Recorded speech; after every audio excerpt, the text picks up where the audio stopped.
Hi, I am Emrah Shaheen, a senior lecturer in the Center for European Studies. Welcome to another video where you will be learning about Turkish language.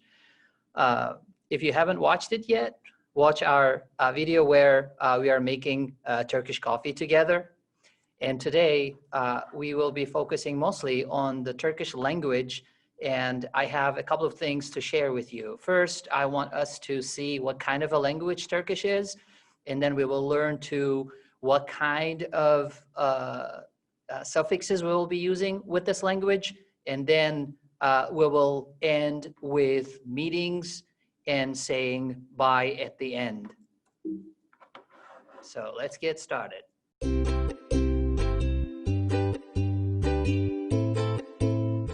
First thing is first. So this is Turkish alphabet. Turkish alphabet has 29 letters. You can look and see what is striking for you about these letters. I already gave you the hint for that. So there you will see some letters that do not exist in the language I'm speaking right now. So there's che, soft G, ı, she, and ü.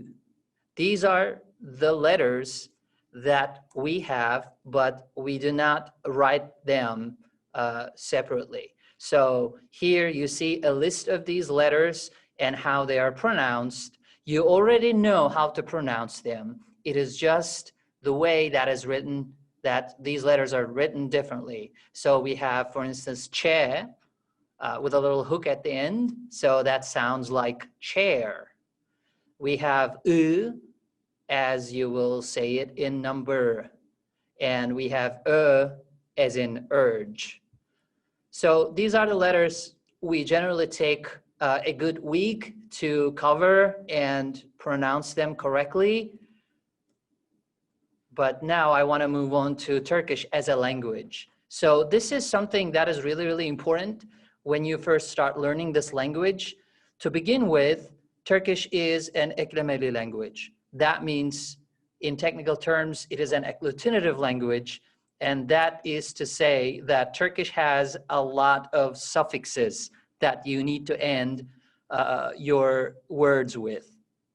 So we call them as suffixes, and the suffixes come in a variety of ways. But essentially, I like to group them under two suffixes, under two types of suffixes. One is çekim and the other is yapım. So çekim ekleri are inflection suffixes and yapım ekleri are derivational suffixes. So we will be using all these suffixes to make new things or to relate things to particular time, people, and context. So the first one is çekim eki, all right? So here what you're seeing is that I have kalem, which means pencil, and in order to possess a pencil like my pencil, you need to add a suffix for the first person singular form, and that is im. Im, are four options that come with the suffix, but here I want to go with e because of a rule that is called harmony rule. In Turkish, people like to speak in a way that sounds like musical. This is a language that is very rhythmic. That is why you need to make some changes with suffixes. And as a matter of fact, this is going to be like a little fun challenge for you to come up with the right form of the suffix that you want to use with your word. The second example is a plural form of pencil. So if you want to say pencils, you want to add lar or ler, and in this case, it needs to be ler, okay? And the last one of this kind of suffixes is a time suffix, and that is simple past tense. And here we have also options like the, di, du, du, or to, ti, tu, tu. But in this case, I'm looking at a simple verb, and that is to play. And I want to say he, she, or it played. And then that comes with the. So oynadı actually means it's like a full sentence, and that means he played, she played, or it played. What is cool about Turkish language is that it is gender free. So they already resolved this problem with using this language. So o, meaning he or she or it, refers to third person singular. So in the next slide right here, we are looking at the second group of suffixes, and this is called yapımeki. And here, I want to go with a basic example. And my example here is göz. Göz means eye. And then when you start adding suffixes, its meaning will change. So the first example here is look, and then I add that to göz, and then you know what göz means. And this suffix actually makes a tool, a device, or an object that is used for, with, or by the eye. So gözlük is this thing that I'm using for my eye or with my eye. And then I don't want to stop there. I just want to keep adding suffixes to this word. And then I add another one, and that is chu. Chu, ju, ji, ju, ju, chu, chi, chu, chu. These are all options that I have. But here I have luk. So I want to go with chu, so that it will kind of like sound like on the same pitch. So I say gözlükçü, and that is a person who sells this thing I'm using for my eyes. So there we have gözlükçü.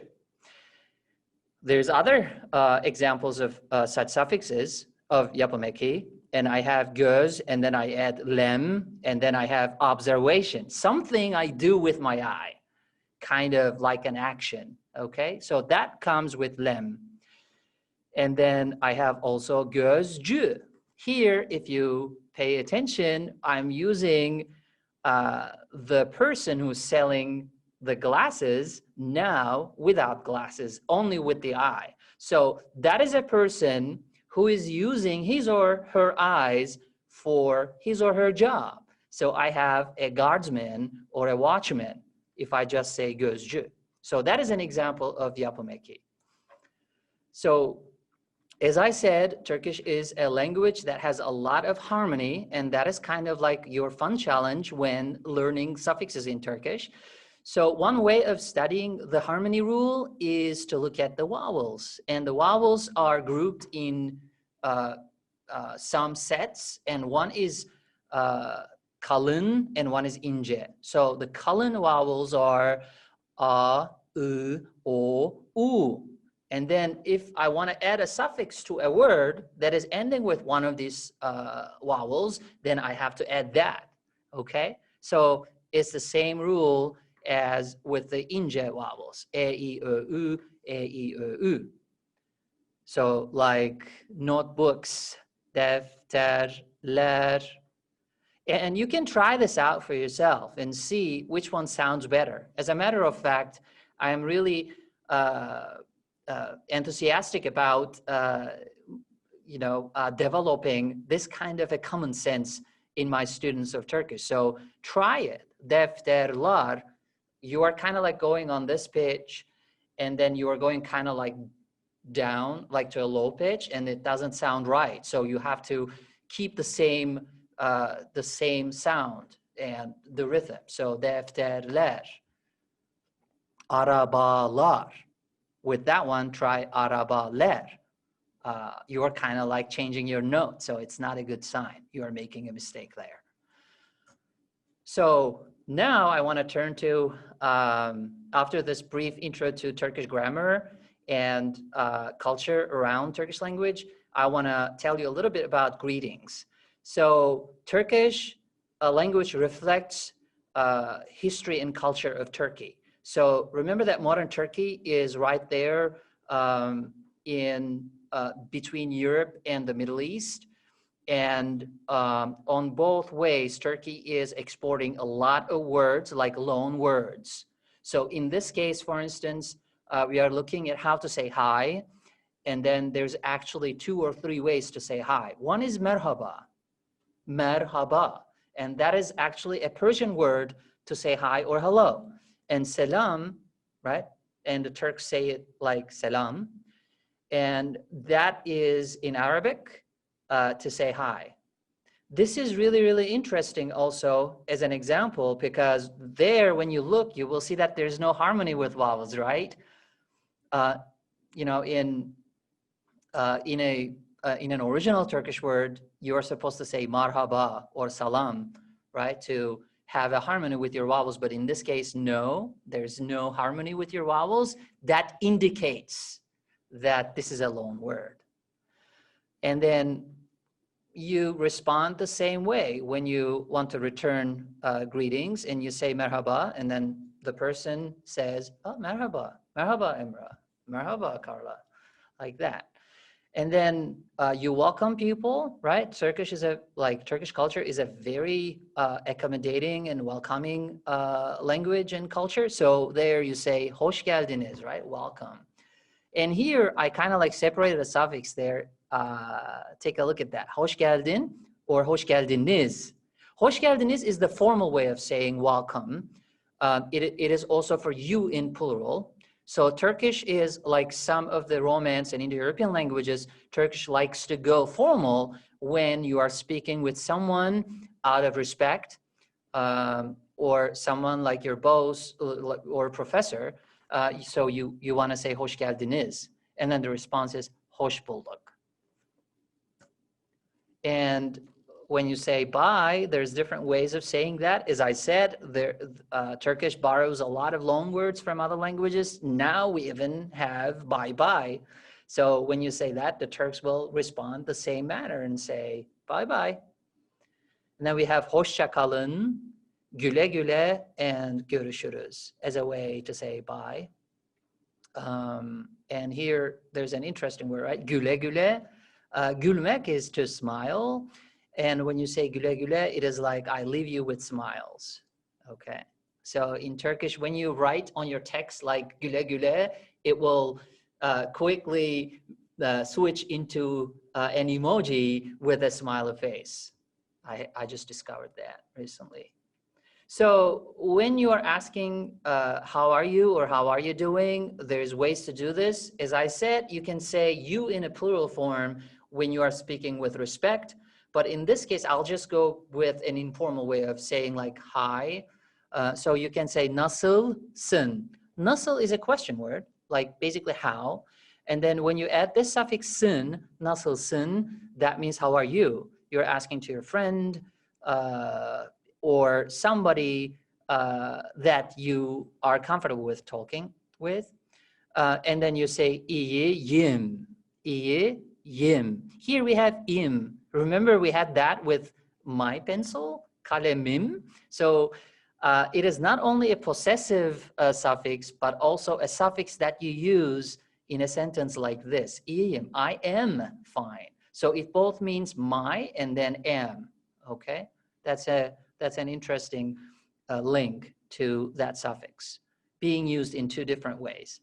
And then you say teşekkürler or teşekkür ederim.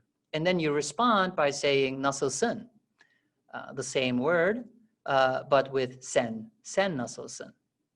And then you say me too, right? Ben de iyiyim, right? And there's also these other ways of saying hi. If you are working in the gym and run into your friend, you say ne var ne yok, and that means what's up. It is really interesting because you're basically asking like, what have you and what don't you have? It's like, what is the latest kind of thing. And then naber is like, what's the news? Ne haber. You're conjugating two words there. And then for these ones, you can also say ben de iyiyim, or you can say iyiyim. Here we have pronouns ben, right? Ben Emrah. Sen öğrencisin. Sen Carla'sın, like that. And then we have o, Kim, who is he, she, or it, okay? And then in order to ask like somebody's name, you say ismin ne, adın ne? And then the response is like kalemim, ismim, adın. I'm already making this change there with the vowel there, right? So ismim Emrah, right? And then you say something like nice to meet you, and that is memnun oldum. And then we have two other expressions here. Nerelisin, where are you from? And then you can say Amerikalıyım or Amerika'dan geliyorum. Gainesville'liyim. Gainesville'den geliyorum. And then we also have nerede oturuyorsunuz? Indiana'da oturuyorum. Oturmak literally means to sit. And then where you sit is where you live. So Turks like to say nerede oturuyorsunuz? That actually depends on the context, right? This is a contextual language too. If I'm asking you right in the same room, nerede oturuyorsun? And then you can point me at your chair. But if I'm asking, generally speaking, in a broader conversation, nerede oturuyorsun? And you can say, kampüste oturuyorum. So I'm living or staying on campus. And then last but not least, here we have some words that you can use to confirm or to negate, right? A proposal or a question. I mean, some say just saying yes or no will get you through in a conversation. So here we have evet, right? It's like evet. And then you can say like hayır, right? Hayır. So that is it in our episode this time. If you are enjoying our videos, like us and subscribe to our channel. I'll see you in another episode related to Turkish studies here in the Center for European Studies. Have a great day. Görüşürüz. Bye-bye.